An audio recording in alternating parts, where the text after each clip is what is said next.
From translation, RSV Revised Standard Version, this 162 day of the year, today we are reading passages, Job 35-37, Job chapter 35, verses 1 to 16, and Elihu answered and said, Do you think this to be right? Do you say, My righteousness is more than God's?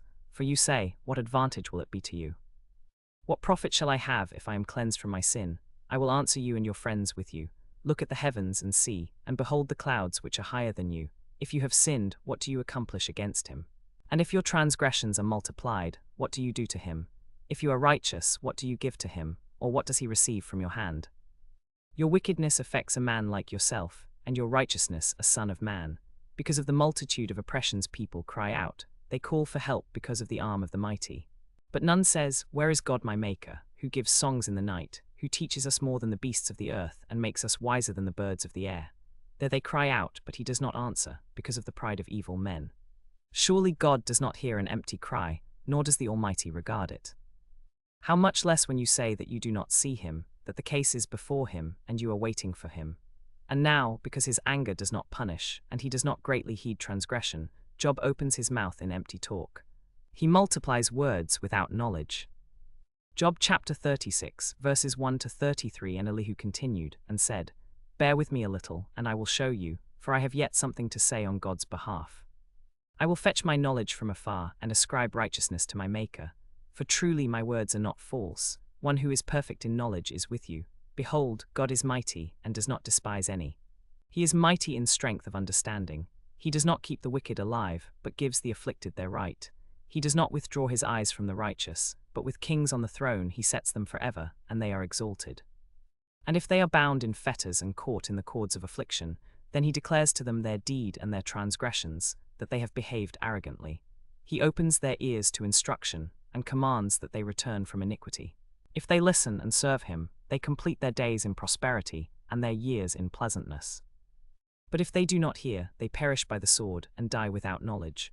The godless in heart cherish anger, they do not cry for help when he binds them. They die in youth, and their life ends among the cult prostitutes.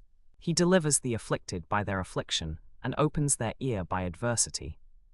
He also allured you out of distress into a broad place where there was no cramping, and what was set on your table was full of fatness. But you are full of the judgment on the wicked, judgment and justice seize you. Beware lest wrath entice you into scoffing, and let not the greatness of the ransom turn you aside. Will your cry avail to keep you from distress, or all the force of your strength? Do not long for the night when peoples vanish in their place. Take heed, do not turn to iniquity, for this you have chosen rather than affliction. Behold, God is exalted in his power, who is a teacher like him? Who has prescribed for him his way, or who can say, You have done wrong? Remember to extol his work of which men have sung. All men have looked on it, man beholds it from afar. Behold, God is great, and we know him not. The number of his years is unsearchable.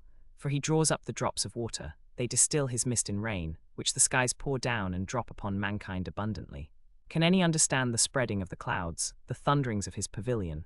Behold, he scatters his lightning about him, and he covers the roots of the sea. For by these he judges peoples, he gives food in abundance. He covers his hands with the lightning and commands it to strike the mark. Its crashing declares his presence. The cattle also declare that he is coming. Job chapter 37, verses 1 to 24. At this also my heart trembles, and leaps out of its place. Keep listening to the thunder of his voice, and the rumbling that comes from his mouth. Under the whole heaven he lets it go, and his lightning to the corners of the earth. After it his voice roars, he thunders with his majestic voice, and he does not restrain the lightnings when his voice is heard. God thunders wondrously with his voice. He does great things which we cannot comprehend, for to the snow he says, Fall on the earth. And the shower of rain, his heavy shower of rain, serves as a sign on every hand, so that all men may know his work. And the beasts go into their lairs and remain in their dens. From its chamber comes the whirlwind, and cold from the scattering winds. By the breath of God ice is given, and the broad waters are frozen fast. He loads the thick cloud with moisture, the clouds scatter his lightning.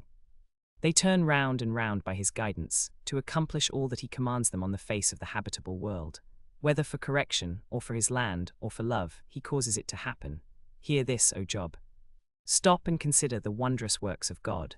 Do you know how God lays his command upon them, and causes the lightning of his cloud to shine?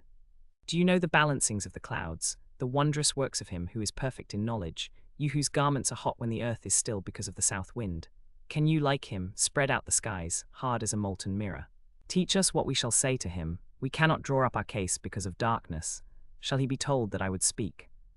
If a man were to say, I will surely speak, now men do not see the light that is bright in the skies, but the wind has passed and cleared them. Out of the north comes golden splendor. God is clothed with awesome majesty. The Almighty, we cannot find him. He is great in power and justice, and abundant righteousness he will not violate. Therefore men fear him. He does not regard any who are wise in their own conceit.